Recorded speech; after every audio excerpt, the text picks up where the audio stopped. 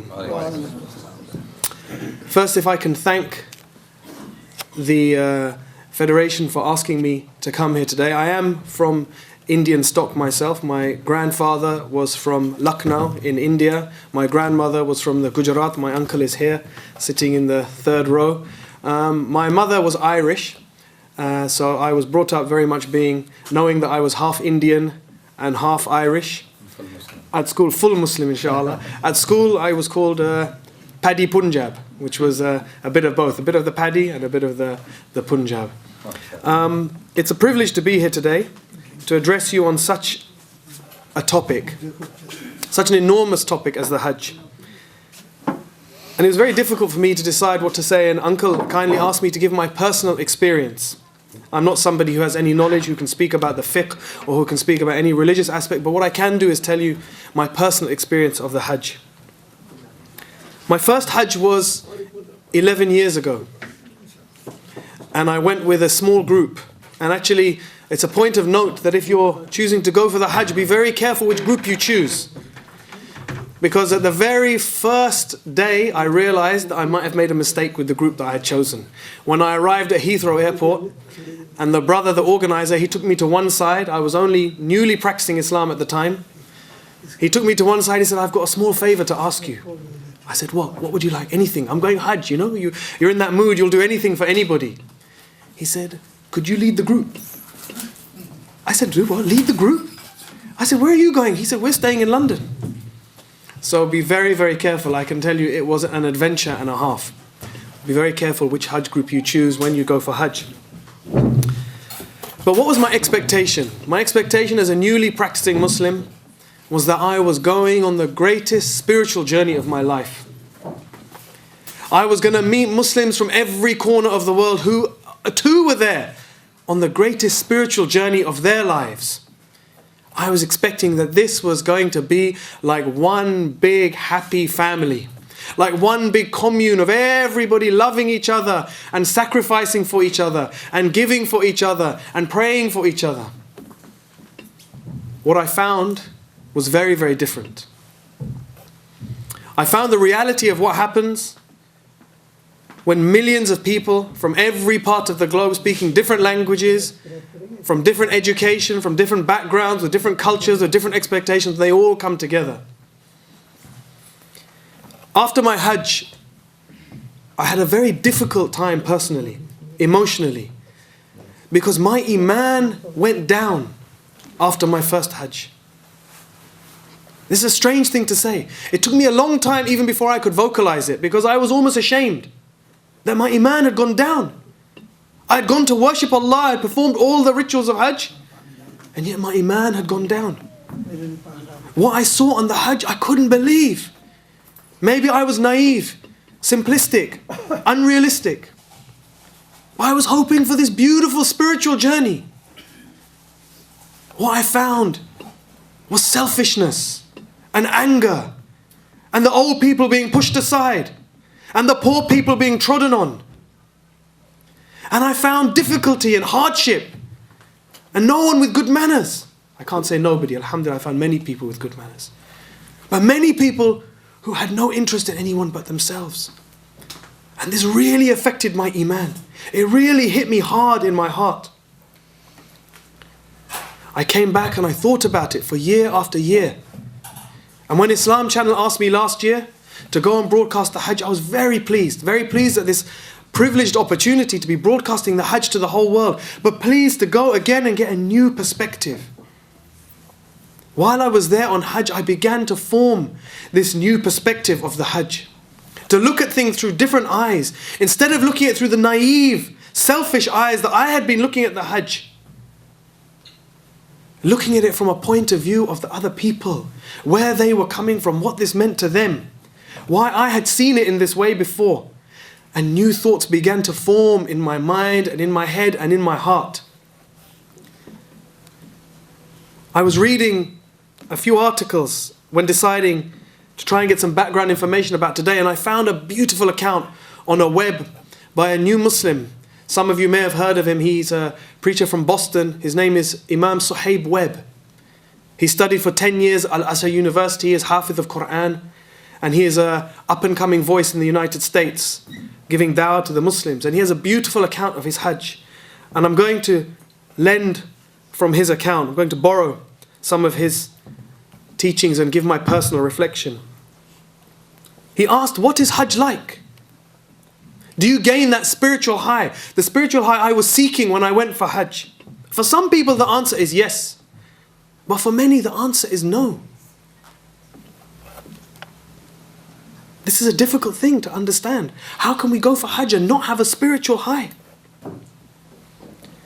He said, my Hajj experience taught me that Hajj is every much as external as it is internal.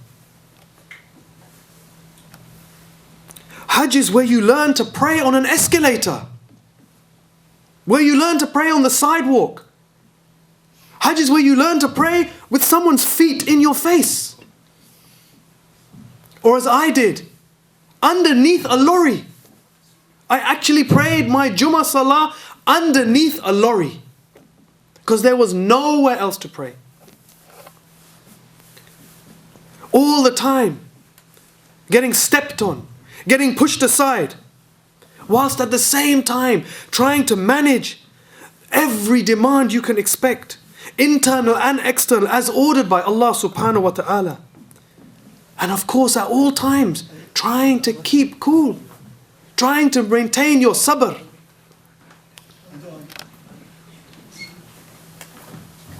What I learned in this difficult situation was priceless. What I learned about myself. My hopes, my dreams of finding a place of seclusion, a spiritual quiet zone where I would be able to connect with my Lord, maybe like the cave of Hira, where we see the Prophet Muhammad ﷺ on his own. This was just my fantasy. This was just my own vanity. Hajj taught me that to attain bliss, I must turn my spiritual energy outwards, trying my best to develop my own qualities to help others. I discovered that instead of instructing us to flee from this world, the Hajj is about engaging with this world, engaging with our brothers and sisters, engaging with the difficulties of the Ummah, and using our personal characteristics to overcome those difficulties. Allah says, the Prophet Muhammad sallallahu alaihi wasallam said, Ar-Rahimun yarhamuhum ar-Rahman. Those who show mercy will receive mercy from the most merciful. Who does not exercise mercy will not receive God's mercy. These are the words that started going over and over in my head on my second Hajj. I realized that while I was walking, eating, crying, supplicating with 4 million people, dealing with the stress, dealing with the crowds, dealing with the heat, dealing with the hunger, dealing with people pushing, dealing with people losing their temper, that if I was able to stay kind at this point, if I was able to stay calm at this time, if I was able to let the other people go first, if I was able to put their needs in front of my own in this difficult situation, then I could do it any time I wanted when I was back home in London.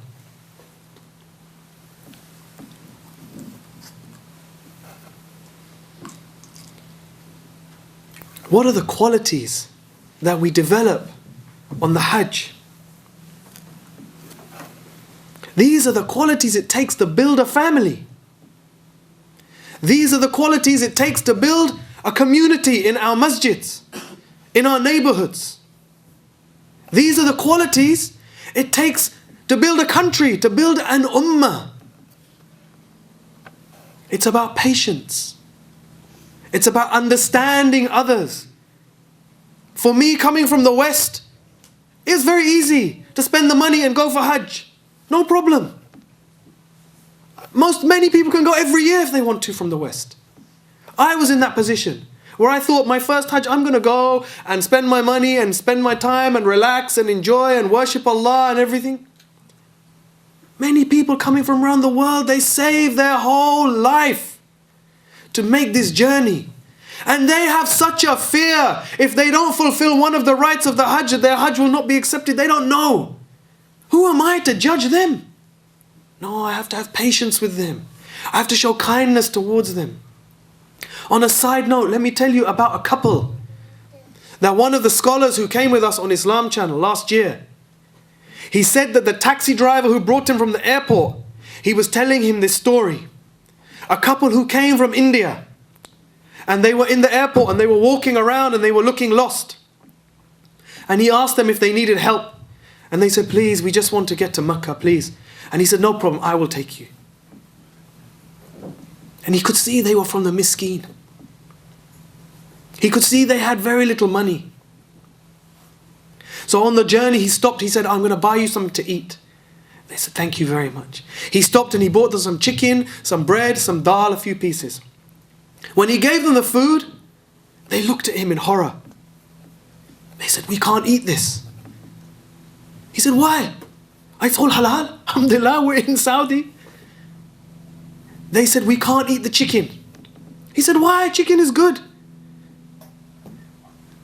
They said, for 20 years, we have not tasted meat to save for this Hajj. And we fear now, if we taste meat now, that our stomachs will not take it and it will get in the way of our Hajj. This is the reality. So when we come and we expect people to be calm and patient, who are we? We must learn that this is for us. We have to express these things. This is what will develop our families. This is what will develop our communities. This is how we overcome our own nafs. To overcome these hardships, these difficulties, these tests for the sake of other people. Understanding their situation, understanding their background, understanding their difficulties. And surely this is what our deen is about.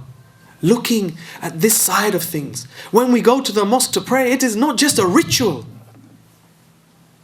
We must be conscious of the bigger picture.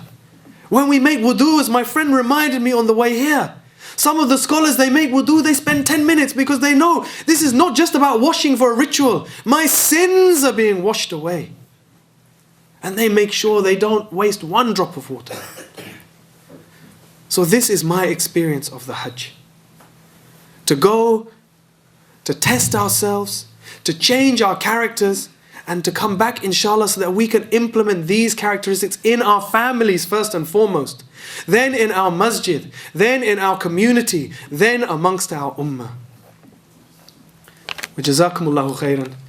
Again, it has been an honor to speak here today, and I pray that if any of you are going for the Hajj this year, inshallah, may Allah subhanahu wa ta'ala accept it of you.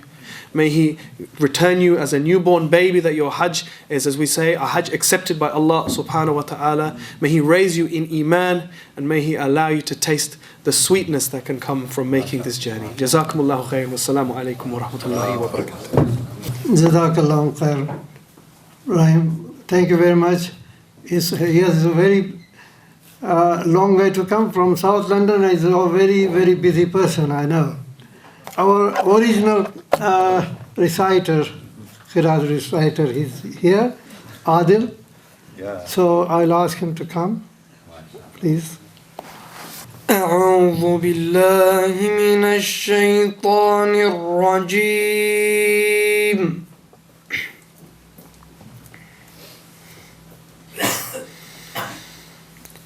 بسم الله الرحمن الرحيم.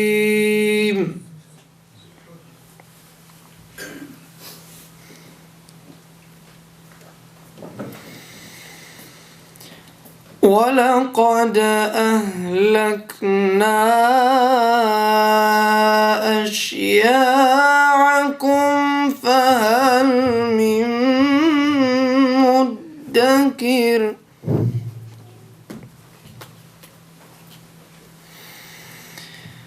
وكل شيء فعلوه في الزبر.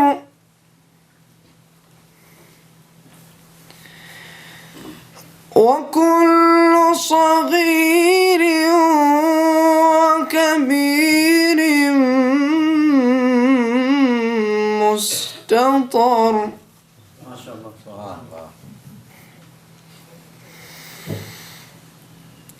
إن المتقين في جنات ونهر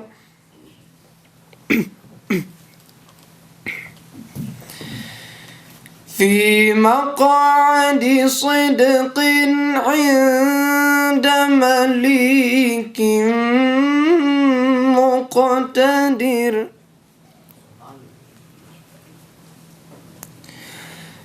بسم الله الرحمن الرحيم. بسم الله الرحمن الرحيم. الرحمن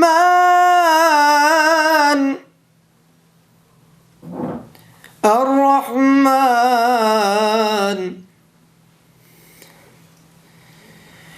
إن المتقين في جنات ونهر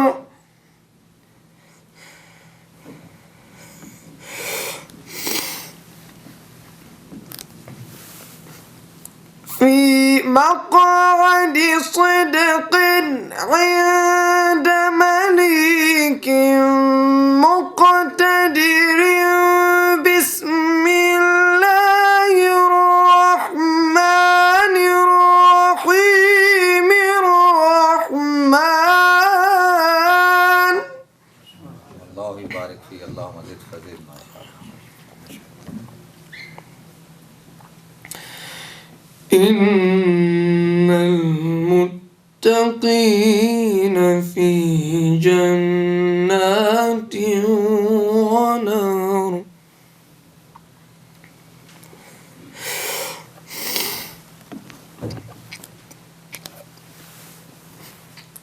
في مقعد صدق عند مليك مقتدر.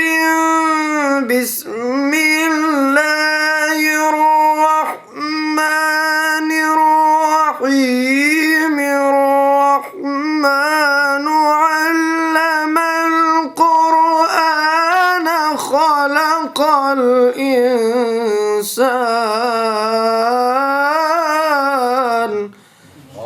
ما شاء الله. بسم الله الرحمن الرحيم. الرحمن الرحمن علم القرآن خلق الإنسان علمه البيان.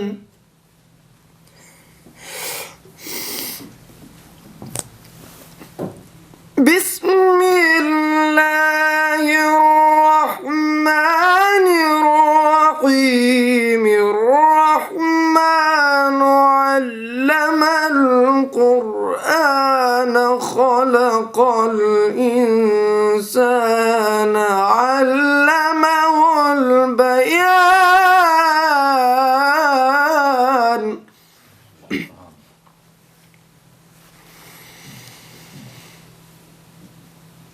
الشمس والقمر بحسبان والنجم والشجر يسجدان.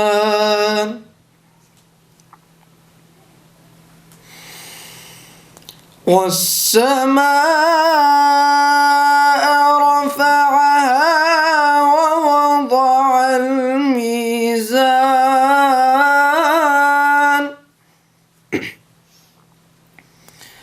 ألا تطغوا في الميزان وأقيموا الوزن بالقسط ولا تخسروا الميزان.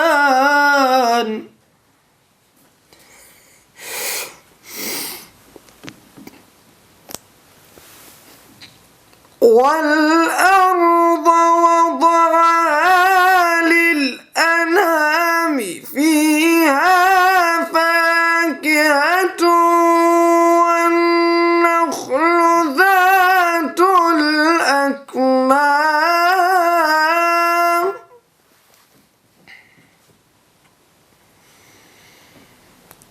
والحب ذو العصف والريحان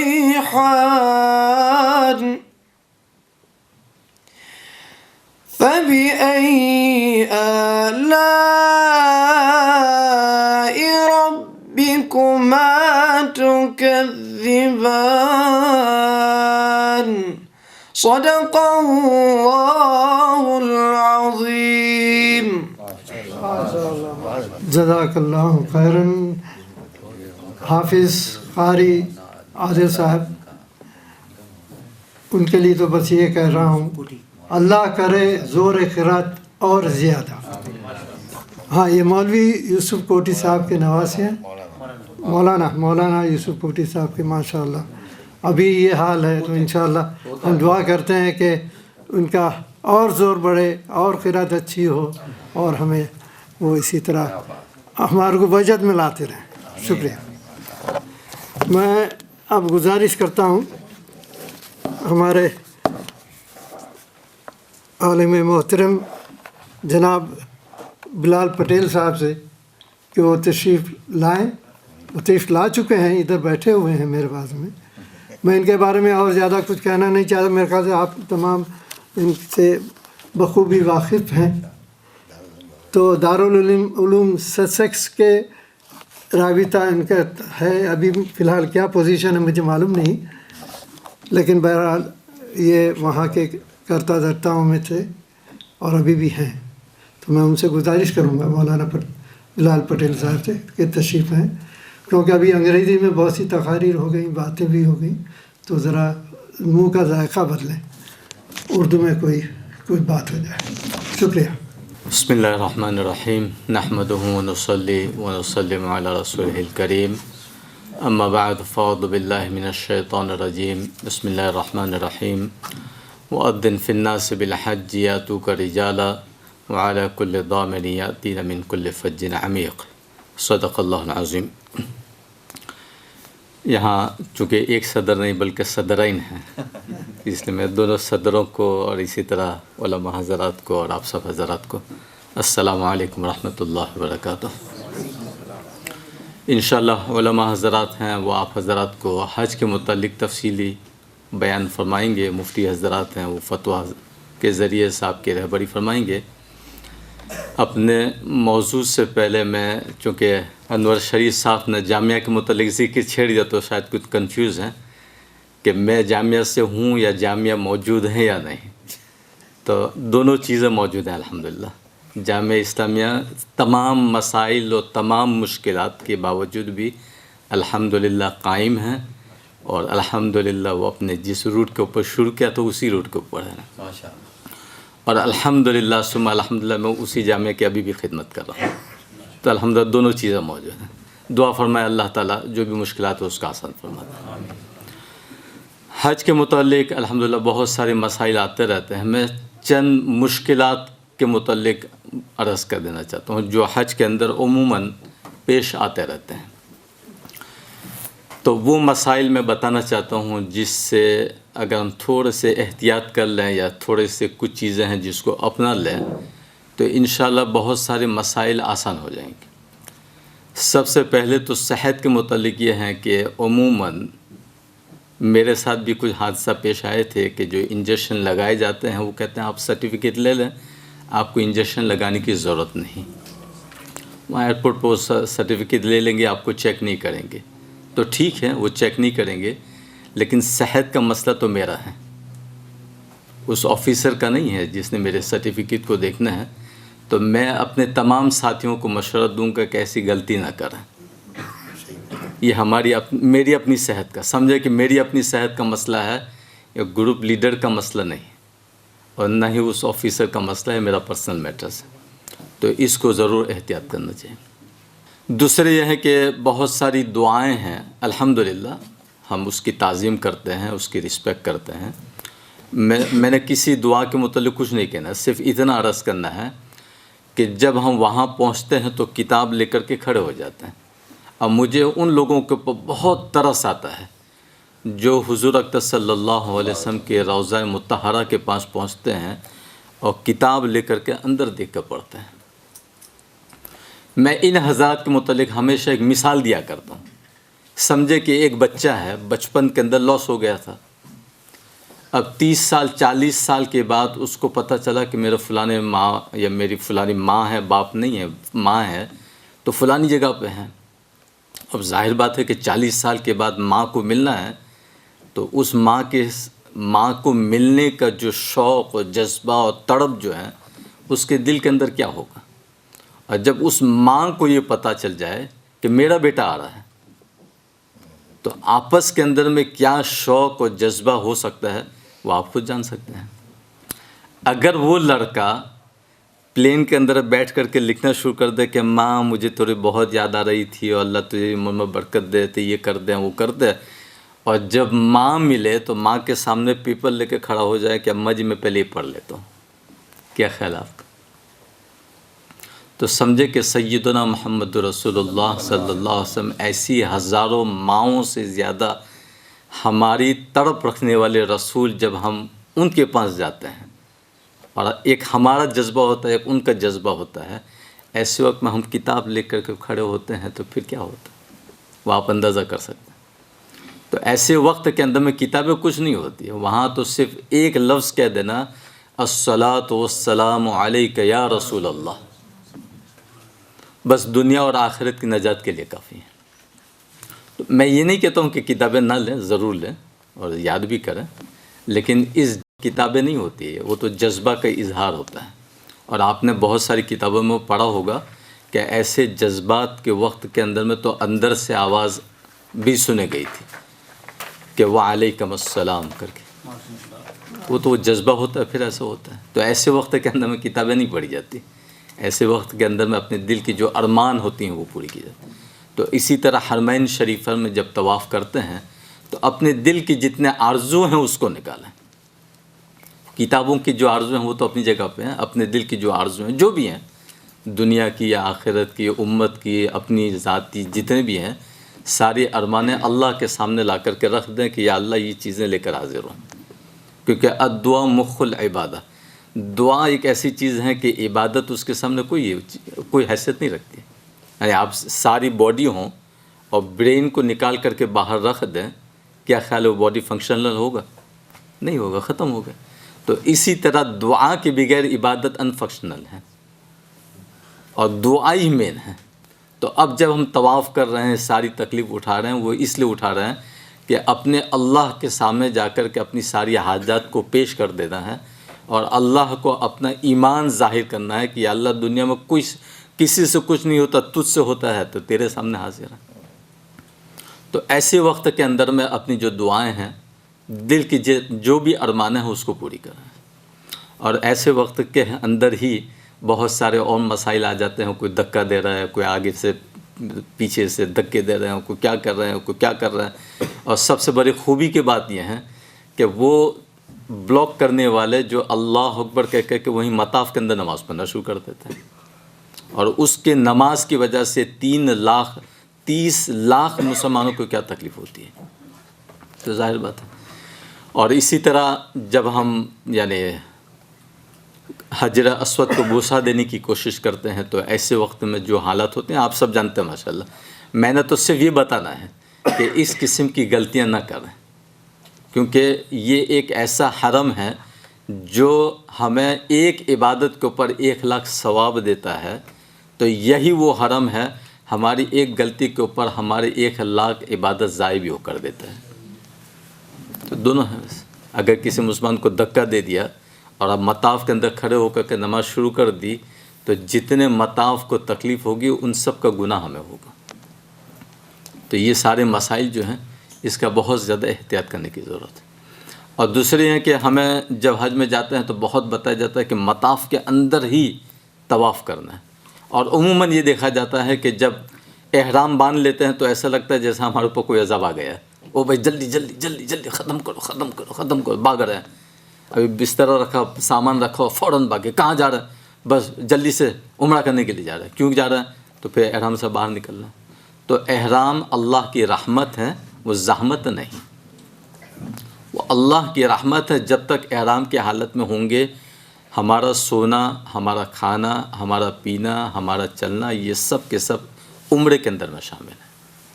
تو جتنا ہم اس کو اسٹرینتھ کریں گے اتنا ہی زیادہ ہمیں ثواب ملے گا. تو ہم اس کو شارٹ کیوں کرتے ہیں؟ لمبا کریں، سو جائیں، آرام کریں، مزے کریں، کھائیں پئیں، جتنا لمبا کر سکتے ہیں کریں. اور جب مطاف کا وقت آتا ہے تو مطاف میں بھی بھاگنے کی کوئی ضرورت نہیں. آج کل تو الحمدللہ بہت فیسلٹیز ہیں، اوپر چلے جائیں. تو چونکہ ہم لوگ یعنی ایسی چیزوں کے عادی نہیں ہوتے ہیں تو بہت پریشان ہو جاتے ہیں. ایسی پریشانی کی کوئی ضرورت نہیں. اور اسی طرح جب مینا، عرفات، مزدلفہ کے اندر جاتے ہیں تو وہاں پہ بھی بہت ساری پریشانیاں ہوتی ہیں. اور ایسے لوگوں کو دیکھا گیا ہے کہ جو اچھے خاصے چلتے پھرتے ہیں، اور جب رمی جمار کی بات آتی ہے، شیطان کو کنکر مارنے کی بات آتی ہے، تو اس کو کنکر نہیں مارتے ہیں. کہتے ہیں کہ وہ میرے بیہاف میں کوئی جا رہا ہے. میں نے تو اللہ مجھے معاف کرے ہمارے آخری حج میں کسی عالم کو بھی ایسے کرتے دیکھا. تو میں نے کہا حضرت جی آپ وہاں مکہ معظمہ سے مینا تک پیدل چلتے ہوئے آئے، اور جب جمرات میں وقت آیا تو آپ نے کسی اور کو دے دیا. میں نے کہا مجھے تو یہ بات کوئی سمجھ میں نہیں آ رہا. اور الحمدللہ ثم الحمدللہ آج تو مطاف بہت ہی راحت، یہ جو جمرات ہے بہت ہی راحت والا مسئلہ ہو گیا. 10 سال پہلے اس کا تو تصور بھی نہیں ہوتا تھا. تو 15 سال پہلے الحمدللہ ثم الحمدللہ میرے والدین کو میں نے اکیلے دونوں کو وہاں قریب میں لے گیا. ان کو یہ بتایا گیا تھا کہ بھائی جو جمرات کے اوپر جاتے ہیں تو مر جاتے ہیں وہاں پہ، تو بیچارے قریب بھی نہیں جا رہے تھے. لیکن میں نے ان کو اطمینان دلایا کہ کچھ بھی نہیں ہوگا انشاءاللہ. اور ان کو ایک طرف بٹھایا، ایک کو لیا، بالکل آرام سے اطمینان سے ان کو لے گیا. سارے مراحل جو ہیں پورے کیے، پھر ایک کو رکھا، پھر دوسرے کو لایا. تو الحمدللہ تینوں دن بہت ہی آرام کے ساتھ، بہت ہی انجوائے کے ساتھ ان کو جمرات کی بھی ادائیگی کرائی. کوئی مسئلہ نہیں. تو میں یہ چاہ رہا ہوں کہ یہ جو چیزیں ہیں جس کو عموماً بتایا بھی نہیں جاتا ہے، اور عموماً ہمارے لوگ پریشان ہو جاتے ہیں، اور بعض ایسی ایسی غلطیاں کر جاتے ہیں کہ جو خود اپنے لیے بھی پریشانی ہوتی ہے اور دوسروں کے لیے بھی پریشانی بن جاتی ہے. اور ایک چیز شاید آپ ایگری نہ کریں، وہ ہے مزدلفہ والی بات. کہ مزدلفہ کے اندر عموماً ہمارا یہ مسئلہ ہوتا ہے کہ ہم صبح گاڑیوں کا انتظار کرتے ہیں، اور اس کے بعد پھر جب گاڑی آتی ہے تو الحمدللہ کم سے کم 4 گھنٹے کے بعد اپنے ٹینٹ میں پہنچتے ہیں. اور 5-6 گھنٹے تو نارمل ہو ہی جاتے ہیں. اور جب پہنچتے ہیں تو اتنے تھکے ہوتے ہیں. حالانکہ مزدلفہ سے ہمارا جو ٹینٹ ہوتا ہے، جو یورپ کا ٹینٹ ہوتا ہے، میرے خیال میں 3 مائل سے بھی کم نہیں ہے. لیکن اس کا جو یعنی ٹریولنگ ڈسٹنس ہوتا ہے وہ 6-7 گھنٹے کا بند ہے. اور پھر آ کر اس کی جو حالت خراب ہوتی ہے وہ دیکھنے کے قابل ہوتی ہے. تو یہ چند مسائل ہیں ایسے ہیں جس کے اوپر عموماً بات نہیں کی جاتی ہے. تو میری آپ حضرت سے یہی درخواست ہے کہ جو جا رہے ہیں اس کو ڈرائیں نہیں، دمکائیں نہیں.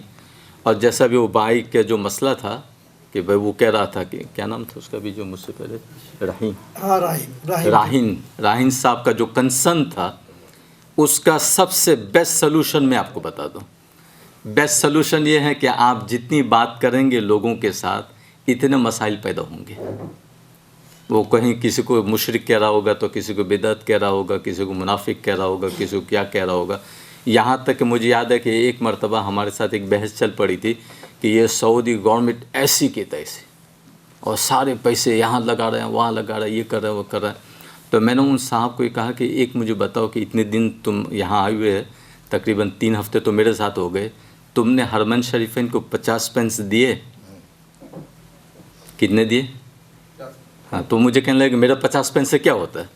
میں نے کہا کہ جس طرح تمہارے 50 پینس سے کچھ نہیں ہوتا، اسی طرح سعودی گورنمنٹ کو ملین دینے سے بھی کچھ نہیں ہوتا. لیکن اس نے تو پورا حرم شریف تیار کر کے دے دیا ہے. لیکن میں تو تم سے پوچھتا ہوں تم نے 50p دیے؟ تو جب میں نے کچھ نہیں دیے تو پھر دوسروں کو کیوں بولتے ہیں؟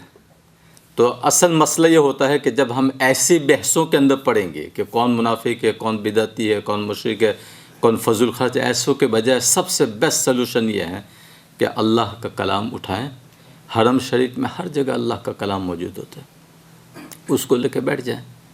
انگلش میں ہے تو انگلش میں دیکھتے رہیں، عربی میں دیکھتے رہیں، یہ تو ساری ایجوکیشنل سسٹمز ہیں. اور غور کریں کہ ساری دنیا اس وقت تقریباً 3 بلین مسلم ورلڈ کے اندر ہیں، اس کی ساری کوانٹیٹیز جو ہیں وہ اس وقت مطاف کے اندر بیٹھی ہوئی ہیں اور مکس ہو کر کے طواف کر رہے ہیں. تو اس وقت دیکھیں کہ ان ہذہ امتکم امۃ واحدہ، کہ یہ ایک امت ہے، ایک اکیلی امت ہے، اس کا پورا نقشہ آپ کے سامنے کھڑا ہے. جب امام اللہ اکبر کہتا ہے ایک امام ہے اور ساری مخلوق ہے اس کے سامنے، اور ساری مخلوق ہے، ایک کعبہ ہے، سارے طواف کر رہے ہیں، نہ کوئی لڑائی ہے، نہ کوئی جھگڑا ہے، نہ کوئی گالی ہے، نہ کلوچ ہے. تو اس سے بڑا معجزہ ہمارے سامنے اور کیا ہو سکتا ہے جو رسول اللہ صلی اللہ علیہ وسلم 1400 سال پہلے ہمارے لیے چھوڑ کر گئے تھے. اس سے بڑا ہدیہ کیا ہو سکتا ہے؟ تو ہمارے سامنے کلام اللہ ہے، کلام اللہ کو اٹھا لے. تسبیحات پڑھے ہوئے ہیں، تسبیحات پڑھیں. بہت سارے اکابرین وہاں ہوتے ہیں، ان کے ساتھ بیٹھیں، کچھ دین کی باتیں سن لے. بہت سارے ہزاروں کی تعداد میں علماء حضرات بیٹھے ہوتے ہیں، ان کے ساتھ بیٹھیں، یہ کر لیں. انشاءاللہ یہ ساری چیزوں کا سلوشن ہو جائے گا. ورنہ تو جہاں آپ ہوٹل میں جائیں گے 4 آدمی بیٹھیں گے، ایک نے ایئر کنڈیشن کھولنا ہے، ایک نے بند کرنا ہے، وہیں لڑائی شروع ہونا ہے. ایک سویا ہوگا، ایک نے باتھ روم کا دروازہ زور سے بند کیا ہوگا، اس کی آنکھ کھلی ہوگی، اس نے وہیں سے گالی دینا ہے، اور ایسی ننگی گالی دینا ہے کہ جس کی حد نہیں. تو یہ ساری چیزوں کا حل یہ ہے کہ بھائی اپنے آپ کو جس کام کے لیے آئے ہیں اس میں لگا دیں، انشاءاللہ سارا مسئلہ حل ہو جائے گا. اور میرا آخری حج کا جو ایک تجربہ تھا وہ یہ تھا کہ میں ہمیشہ کوشش کرتا ہوں کہ بھائی حرم شریف کے جو دیوار وغیرہ ہیں اس کے سامنے جا کر بیٹھ جائیں، اور اسی کے سامنے کوئی بھی پلرز ہوں، کوئی دیوار ہو، اس کے سامنے کچھ نہیں تو باہر بھی چلا جاتا. ریزن یہ ہے کہ ایسے بہت سی مرتبہ ہوا کہ ہم نے مطاف میں نماز پڑھنے کی کوشش کی، جب السلام علیکم کہا تو سامنے خاتون بیٹھی ہوئی تھی. اور اس وقت تک مجھے جو مسئلے ملے ہیں اس میں ہے کہ تمام علماء، چاہے شافعیہ ہو، حنفیہ ہو، مالکیہ ہو، چاہے جو بھی ہوں، ان سب کا متفقہ مسئلہ ہے کہ اگر ایک جماعت کے ساتھ نماز پڑھ رہے ہیں اور آگے خاتون بیٹھی ہوئی ہے تو مرد کی نماز نہیں ہوتی. تو اب یعنی جو بھی مسئلہ ہے، میں اس میں کوئی یہ نہیں کر رہا ہوں کہ کون کیا کہتا ہے کون کیا، لیکن یہ کہتا ہوں کہ بھئی یہ مسئلے اسی طرح ہیں. تو اخیر والا جو ہمارا حج تھا اس میں ایسے اتفاق کہ صبح ہماری روانگی ہے، تو ہم نے سوچا کہ چلو آج مغرب عصر سے لے کر حرم میں بیٹھیں گے، پتہ نہیں پھر اللہ تعالیٰ کب توفیق دیں گے. تو ہم بیٹھے رہے. اب عشاء کی نماز جب کھڑی ہوئی تو میرے سامنے 3-4 صفیں تھیں. تو جب اللہ اکبر کہا تو سورہ فاتحہ جب پڑھا جا رہا تھا تو میرے سامنے ایک بزرگ تھے، توبہ استغفر اللہ کہہ کے انہوں نے نماز توڑی چلے گئے. اب ظاہر بات ہے کہ وہ ٹینشن تو کہیں اور ہوگا، میرے سامنے ہی کھڑا. اب جب اس کے سامنے میں نے دیکھا تو وہاں ایک خاتون کھڑی ہیں، وہ جماعت کے اندر کھڑی ہیں. تو ظاہر بات ہے کہ بڑی میاں تھے، وہ ناراض ہو کے انہوں نے جماعت توڑ کر کے وہ کر دی. میں نے تو نماز نہیں توڑی، لیکن یہ ہے کہ میری نماز کا فالودہ ضرور ہوا ہے. اور پھر میں نے کوشش کی کہ چلو قضا کر لیا جائے.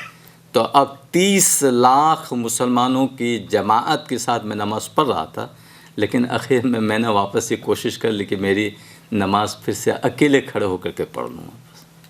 تو یہ جو انسیڈنٹ ہیں یہ بہت ہی ڈیزاسٹر ہیں، لیکن ہم مسلمان اس کو سمجھتے نہیں. ایک مرتبہ حج میں گئے تھے تو میں نے یہی ترغیب دی تھی کہ خواتین کو یہ کہا تھا کہ یا تو آپ بہت پہلے جائیں اور جا کر کے لیڈیز کے جو سیکشنس ہے اس کے اندر میں چلے جائیں، اور اگر آپ نہیں جاتے ہیں پھر آپ نہ جائیں، پھر اللہ کے واسطے آپ گھر میں رہیں، وہاں ہوٹل میں پڑھ لیں. حدیث شریف میں تو آپ کا ریوارڈ مردوں سے بہت زیادہ بتایا گیا. وہ مجھ پہ بہت سخت ناراض ہوئے، تم مولوی ایسے، تم مولوی ایسے، تم حرم میں آ کر کے ہمیں حرم سے روکتے ہو، یہ کرتے ہو. میں نے کہا ٹھیک ہے، میں معافی مانگتا ہوں. مجھے صرف ایک بتایا گیا کہ آج آپ لیٹ سے جائیے اور لیٹ سے جلدی سے نکل آئیں، یہ کریں گے تو آپ ایسے ہی کریں گے. مجھے صرف اتنا بتائیے گا کہ جب آپ جائیں گے اور جب واپس آئیں گے تو آپ کتنے نامحرم مردوں کو ٹچ کریں گے، یہ پھر مجھے بتا دیجیے. اور ایک گناہ کا وبال جو ہے 1 لاکھ ہیں، یہ حرم کے اندر ہے. چونکہ حرم کا مطلب یہ نہیں ہوتا کہ آپ مسجد کے اندر ہی حرم ہوتا، نہیں، وہ حدود الحرم، وہ سارے حدود الحرم جو ہے وہ تقریباً 10 میل کا فاصلہ ہوتا ہے. تو یہ جو 10 میل کا فاصلہ ہے اس کے اندر میں اگر ایک گناہ کریں گے تو اس کا وبال 1 لاکھ ہوگا. اس کا مطلب ہے کہ ایک نیک کام کا 1 لاکھ ثواب ملتا ہے تو ایک گناہ کا 1 لاکھ گناہ ملتا ہے. تو جتنے مردوں کو آپ ٹچ کریں گے اتنا آپ کو گناہ ہوگا. تو دوسرے دن میں نے پھر ان کو پوچھا کہ سنائیے کیا خبر ہے, ایک خاتون نہیں کھڑی ہوئی جو میرے ساتھ آگے کرے گی. تو بہرحال یہ چند مسائل ہیں جس کے اوپر احتیاط کرنے کی ضرورت ہے. اور اخیر والی جو صحت کا مسئلہ میں نے آپ کو شروع کیا تھا, اس میں ایک ایڈوائس اور کر دیتا ہوں کہ ہم لوگ اسپیشلی انگلینڈ والے ہیں, یہاں سردی کھا کر جاتے ہیں اور وہاں جا کر کے پھر ایئر کنڈیشن کے اندر جا کے بیٹھ جاتے ہیں. ایسی غلطیاں نہ کریں. بس اتنی باتیں ایک میرا مشورہ تھا, مشورہ عرض کر دیا. اللہ تعالی ہم سب کو عمل کی توفیق عطا فرمائے. وآخر دعوانا ان الحمدللہ رب العالمین. بہت بہت شکریہ مولانا بلال پٹیل صاحب. معاف کیجیے میں نے ذرا ہوم ورک نہیں کیا تھا جامعہ اسلامیہ کے بارے میں, اس کے لیے میں معافی کا خاص گزار ہوں. انشاءاللہ آپ نے میری غلطی کو بتایا, اس کے لیے بہت بہت شکریہ. ابھی میں جناب فضل الاسلام صاحب سے گزارش کروں گا, یہ خطیب ہیں ختم نبوت اکیڈمی لندن کے, وہ انگریزی میں تقریر کریں گے انشاءاللہ, تو تشریف لائیں. الحمدللہ رب العالمین والصلاة والسلام علی اشرف الانبیاء والمرسلین. قال تعالی بعد اعوذ باللہ من الشیطان الرجیم بسم اللہ الرحمن الرحیم. للہ علی الناس حج البیت من استطاع الیہ سبیلا وقال رسول اللہ صلی اللہ علیہ وسلم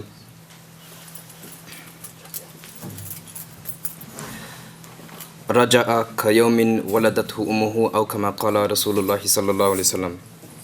First of all, respected ulama and brothers and elders and sisters in Islam, assalamu alaikum wa rahmatullahi wa barakatuh. You all feel a bit, you seem and you look very tense here. And I know that in England and in the UK, wherever you go, there's always hard ground. So in the Arabic term, as they say, ahlan wa sahlan, atayta ahlan wa atayta sahlan. Please feel a bit welcome, and I want to see more smiling faces, inshallah. Usually in a program and in a subject, at the end, a brief summary and a conclusion of what has been said takes place. But inshallah, I'll try and summarize it right now in the beginning of what I think, inshallah, what the scholars are going to talk about and what they are going to express and share to you about the journey of Hajj. Although I haven't been to Hajj, but I've been to Umrah.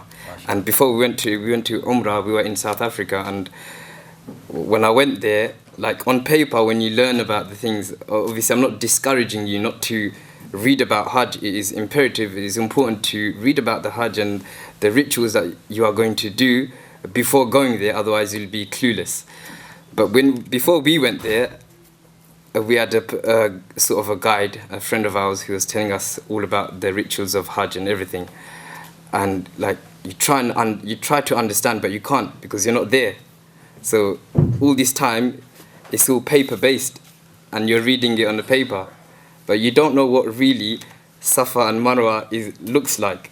So when I went there, and I was thinking, right till we went there and right till the Safa and Marwa, because when we done the Umrah, until you see Safa and Marwa, then you don't know what it looks like. All this time I was thinking that I was actually looking up to see the mountains of Safa and Marwa, but it's not like that. It's actually platforms. So first of all, definitely with regards to what I will say to you is that as much as you can read about Hajj, whether you're going there this year or not. So if you're not going there, still read about it and inquire from the scholars any questions or any doubts that you may have in your mind. Dhul Hijjah is coming, it's around the corner, and where do you start? You all ask yourself, where do you start? A lot of friends have been coming to me and telling me, oh, what shall I do, because they're going Hajj, they're either going Hajj or not going Hajj, what shall I do? So we turn towards the sayings of the Sahaba, radiallahu anhum ajma'in, and we see that Abdullah ibn Hisham, he said that the companions of the Prophet sallallahu alaihi wasallam, they used to say when a new month used to come, or the new Islamic month used to arrive, that they used to say, Allahumma adkhilhu alayna bil amni wal iman was salamati wal islam wa ridwanin min ar-rahman wa jiwarin min ash-shaytan. Oh Allah, this is, at least you can start with this, so that it can give you a kind of foundation, then at least you can start moving on. Because Hajj is quite difficult at the end of the day. When we used to study, then a lot of the students used to say that, you know, Hajj, that is one thing that we cannot understand. We can't do it because you're not there, that's why. So, Allahumma adkhilhu alayna bil iman, bil amni wal iman, wa salamati wal islam, wa ridwanin min ar-rahman, wa jiwarin min ash-shaytan, which means, at least you can make this supplication at the beginning of the month. Oh Allah, let this month or this year pass over us with peace and iman, with safety and Islam, and divine pleasure from Allah subhanahu wa ta'ala, and refuge from shaitan. Second of all, if you still don't know where to start, then the first question is whether you're going to go Hajj this year or not. Whether Hajj is in a few months' time or round the corner, then ask yourselves, which is one of the most important things, is it incumbent on you? Is it obligatory upon you? Is it imperative for you to undertake the journey of Hajj this year or not? Then a few things should come to mind. That is, a person should be sound-minded, he should be mature, and he should be muqim. That is, he should be residing in his home base, in other words, not a place where he stays for work, etc. And he possesses approximately 612.36 grams of silver or money or monetary possession in that equivalent or in that amount. So that's as far as whether Hajj is incumbent on you this year or not. It is such a sacred place, sacred pilgrim as well, that many a time we often speak to ourselves, or maybe shaitan speaks to us and says to us that I'm not ready this year. Should you be asking that yourselves, or should you be telling yourselves that, hold on, I've got this much, you know, this, that, and the other, and so on and so forth, that I should be actually going for Hajj. I shouldn't be waiting to get married or waiting for my wife, or all these other things that even shaitan speaks to you about. So as soon as you got these possessions, then you should go and take the journey of Hajj. Hajj in itself, when you go there for a Haji, or for the person who is going there, then you're not just going there and then you're going to fulfill a pillar of Islam, you're going to come back and that's the end of story. But it is such a journey where our life, our whole life, it plays a big part, and within this, three things in our body plays, and it plays a big role, and that is the heart, the mind, and the bodily organs. You're using three things when you're going to Hajj. As for the heart, then when you go there and when you're there, then you should have the intention that, you know, you pray to Allah that you stay away from, or you stop, or you don't do any sin, evil act, bad act, going there after the pilgrim and coming back, inshallah, for the rest of your life. That is as far as the heart is concerned. For now, for those who are not going there, what do you do there? Then we turn to the Prophet sallallahu alaihi wasallam's ahadith and the traditions, in which there is, for those people who are not going Hajj and they are not able to fulfill Hajj in terms of the heart, mind, or the bodily organs, then the Prophet ﷺ says in a tradition that a person who fasts in any of the first 10 days of Dhul Hijjah, then it is as if he has fasted for the whole year. And another hadith, the Prophet ﷺ, or it's a saying of Tabrani, says, "Ma min أيام أعظم عند الله ولا أحب إلى الله العمل فيهن من أيام العشر فأكثروا فيهن من التسبيح والتحميد والتحليل والتكبير." That if you are not going there, it doesn't mean you don't do anything. You're at home, whether it's any part of the world, and people are going Hajj, oh yeah, make dua for me, and you don't do anything and you're sitting at home. There's many things in the ahadith of the Prophet ﷺ, one of them being the fasting, another being the worship of any of the nights on the first 10 days equals to Laylatul Qadr. And Laylatul Qadr, the blessings or the virtue of that is more than 1,000 months. So here it says in the saying of Tabrani, bi isnadin jayyidin, and it is said that there is no greater day to Allah subhanahu wa ta'ala and not a action most beloved to Allah subhanahu wa ta'ala than in these 10 days. So whether you are at home, then فَأَكْثِرُوا فِيهِنَّ التَّسْبِيحِ tasbih, do tahleel, do the tahmid, alhamdulillah, tahleel, la ilaha illallah, and takbir, and the Allahu Akbar, so on and so forth. Secondly is the mind. So the heart is there, fulfilled, and then the mind. How do you do it with your mind? When you're going to Hajj this year, then think it that you will not get this opportunity again, because many people, they don't even get the opportunity to go to Hajj, and many people, they go every year.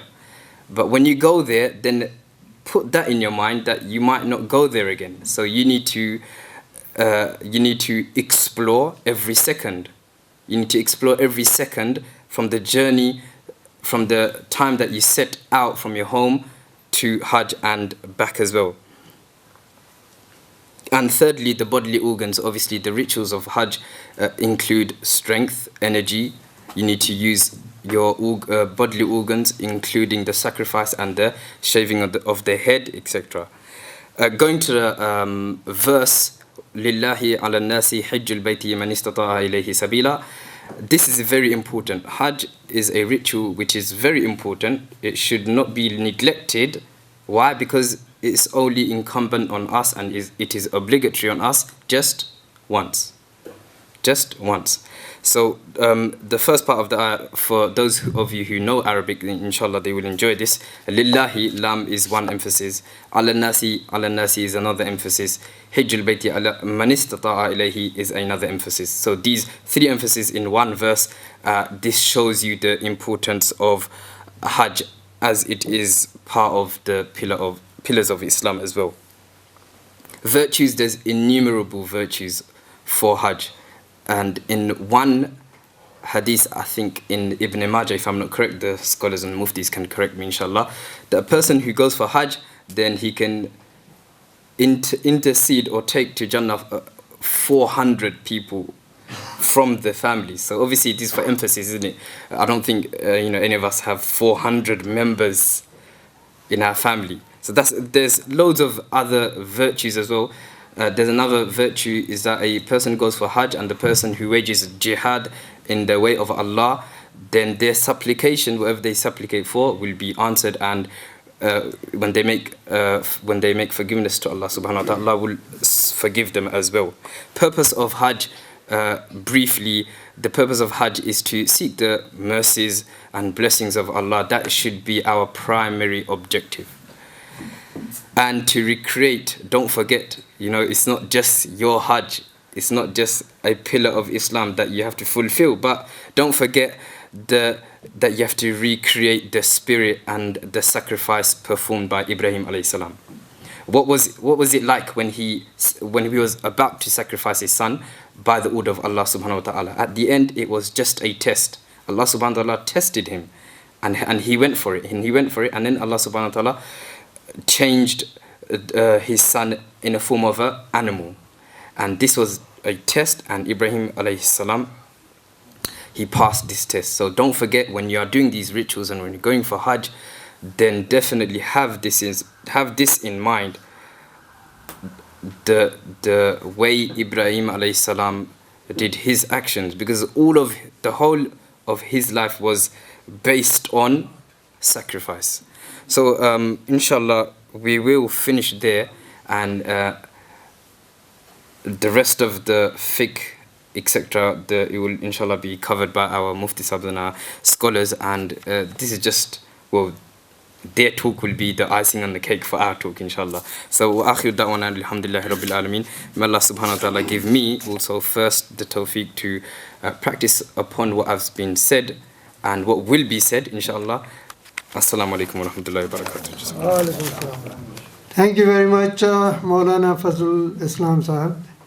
It was a very nice speech, and I think you could get a lot of things from his speech, especially those who are going for Hajj. I know there are some sisters sitting at the back are planning going very soon, so I'm sure it's a beneficial talk for them.